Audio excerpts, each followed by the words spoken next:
من متخصص اطفال هستم. سالها قبل چکی از بانک نقد کردم و بیرون آمدم. کنار بانک دستفروشی بساط باتری، ساعت، فیلم و اجناس دیگر پهن کرده بود. دیدم مقداری هم سکه 2 ریالی در بساطش ریخته. آن زمان تلفن‌های عمومی با سکه‌های 2 ریالی کار می‌کرد.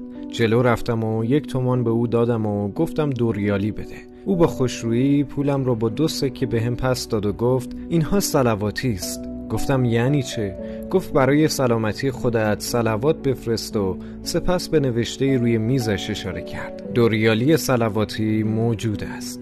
باورم نشد، ولی چند نفر دیگر هم مراجعه کردند و با آنها هم 2 ریالی مجانی داد. گفتم مگر چقدر درآمد داری که این همه 2 ریالی مجانی میدهی؟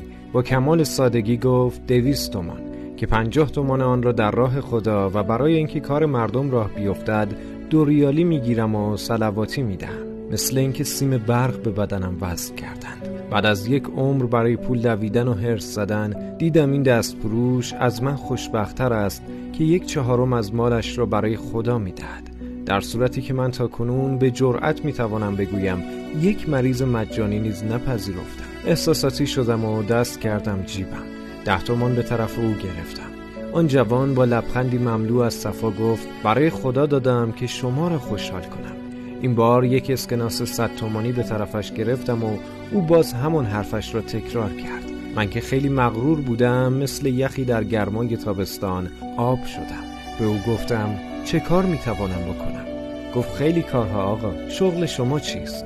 گفتم پزشکم. گفت آقای دکتر شبهای جمعه در مطب رو باز کن و مریض صلواتی بپذیر. نمیدانید چقدر ثواب دارد. صورتش را بوسیدم و خودم را درون اتومبیل انداختم و به منزل رفتم. دگرگون شده بودم.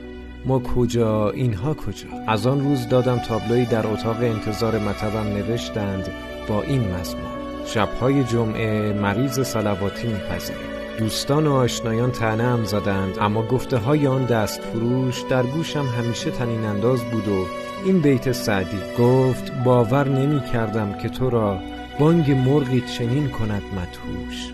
گفتم این شرط آدمیت نیست، مرغ تسبیح گوی و من خاموش. راستی 1 سوال، شغل شما چیه؟ برای بخشنده بودن پول مهم نیست، باید ببینیم چی داریم.